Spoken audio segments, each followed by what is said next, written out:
Hello and welcome to the third video in my series of videos on a pre-Christian sacrificial site in Jämtland in northern Sweden. In the last video I talked about the different species that were found around this tree and what those species may tell us about the economy and the mythology, how they relate to economy and mythology. I also talked about pre-Christian calendric rites in Scandinavia and how these are reflected in the bone finds.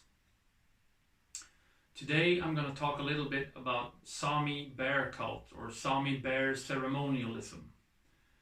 Ever since these finds were made published in academia, different scholars have talked about Sami influence on Old Norse cult or Germanic cult. And this is because of the large amount of bear bones. And because the Sami, who are the indigenous people of Scandinavia, practiced bear ceremonialism. Excuse me.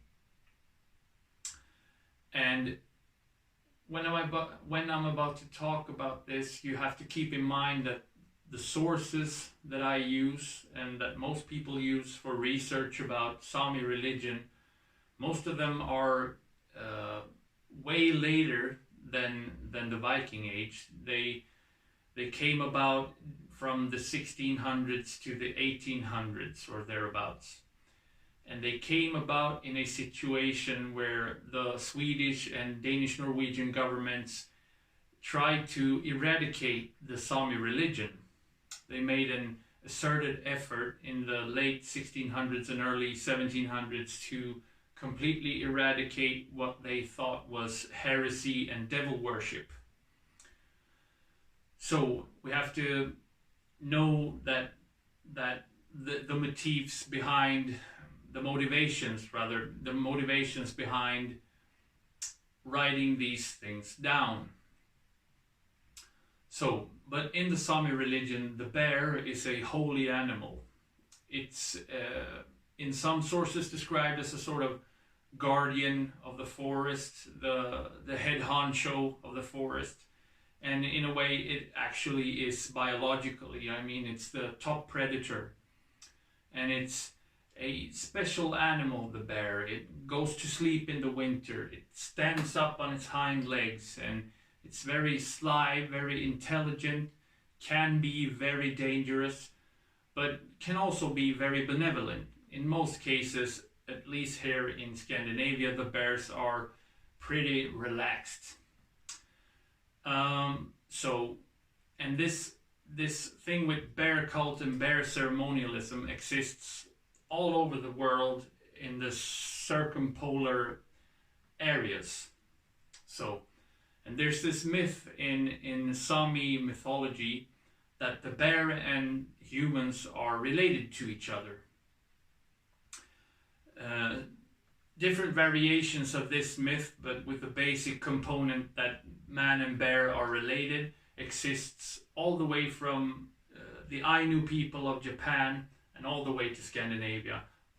All across the Eurasian landmass, different variations of this myth exists. So it's very hard to tell its age. It's highly likely that it's very old, and it's hard to tell where it originates, and there's hardly any point of trying to anyway. And in these later sources there is a quite long and detailed account about the Sami bear hunt, where the Sami go out and hunt a bear and bring it home and cook it, eat it, and then bury the bones. This is from 1755 and was written by a man called Pehr Fjellström, a Swedish official of some kind. I think a man of the church. And in this account he describes the whole process: hunting, killing, bringing home, and all of this. And it's it's like one long ritual. There's magic and ritual all the way through, and there are some motifs in these rituals that are significant, and they all relate to this myth about man and bear being related. And the Sami myth goes that a woman was rejected, a woman in the distant past was rejected by her family and cast out into the wilderness, where she sought refuge in a bear's den. So, and this bear took her in, and they fell in love. They married, even the sources say, and they had children. So there's the blood tie there. And then the bear grew old, and one day he decided it was his time to die. So he went out and let himself be killed by the hunters. And before he went out to be killed, he told the woman how the hunters are supposed to treat his body and his remains, so that he will let himself be killed once more. So that's where all the myths, all the rituals come from, sort of. That's how the Sami explain them, that it relates to this old myth about the bear's own instructions about how he wants to die and how he wants to be eaten and how he wants to be buried. Yeah, so, and in these rituals there are several elements that are reoccurring in other contexts within Sami religion. But first of all, there's this tension between male and female spheres. So parts of the ritual, the men and the women are separated in space, like they can't be in the same room or in the same area. And when the men get back to the village after having killed a bear, they sing this special song, and the women hear the song as the men approach the village, and so they know that the men have been in contact with the bear, and the women can't come in contact with this magical, powerful power of the bear, so they have to take certain measures to eliminate this potentially dangerous magical power of the bear. And they do this with the help of alder and alder bark. An alder tree is a tree that is related to Sami hunting god called Leipolmai. My pronunciation of that is probably wrong, but sorry. This Leipolmai, it means, Leip means alder and Olmai means man, so he's the alder man. And he is a hunting god that is like a ranger of the forest, a guardian spirit of the forest, basically. And places where alder grow, a lot of times there is also a certain kind of grass that grows that the sources say the bears love to eat. So there's this connection between alder and the alder god, the alder man, and the bear. It's hard to tell what's what and how this all fits together, but that's what the sources say. And when the men return to the village and they enter the little huts, the women have chewed on alder bark, which produces a red color when it's mixed with the saliva, and they spit in the face of the men with this red substance. The same red color is also used to color in the different symbols and figures on the Sami shaman's drum. The Sami shaman is called the Nuadi, and his drum is used for magic and divination, and it has pictures on it with mythological motifs, it is believed, and this drum is painted with alder. And the women also have to look at the men through a brass ring, and this brass ring also appears again in different magic situations, and it's a lot of times the drums are have these brass rings tied to them in strings, and sometimes the brass ring is used as a pointer on the drum for divination. So the shaman bangs the drum and there's a brass ring on it, and the brass ring dances over the different symbols on the drum, and then they tell fortunes from that.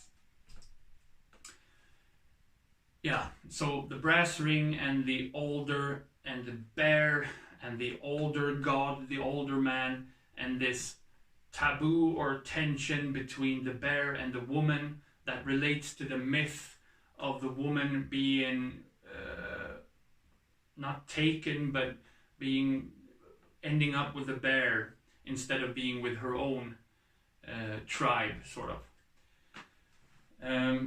So that's basically that in a very simplified and short manner.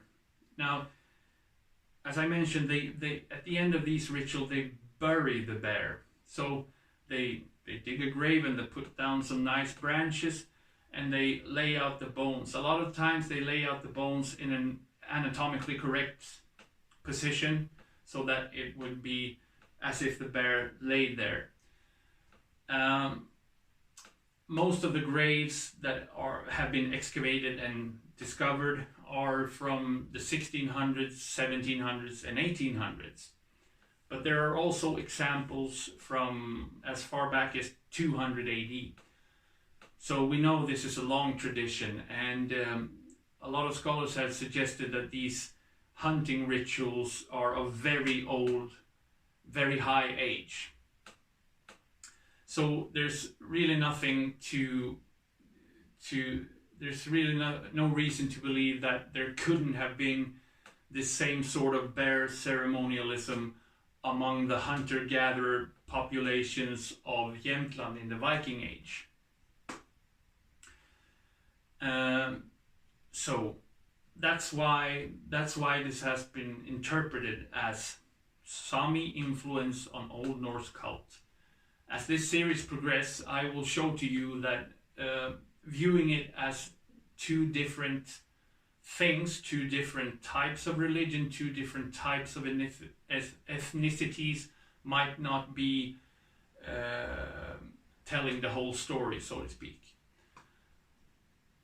But when we look at how the bare bones was treated at Frösön, it doesn't look a lot like the bear burials of later times of the 1700s, for example. They have not laid out the bones in an anatomically correct position, and it's mixed in with all the other animal bones, and that never happens in the later Sami bear burials. So this is something new if we view it as a Sami element. If we view it as a Sami element, it doesn't look like most other Sami bear burials. And then on the other hand, if we view it as something pertaining to Old Norse cult, it's also completely unique and not something that we know neither from written sources or from archaeology that bear bones or bears are a part of the sacrificial cult.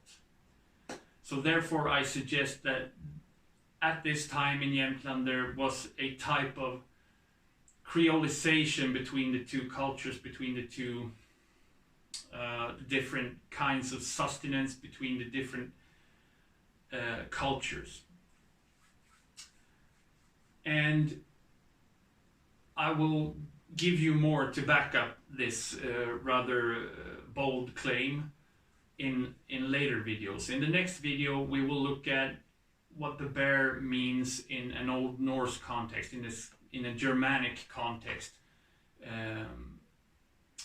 So yeah, I think I'll stop there for today, and keep posted, keep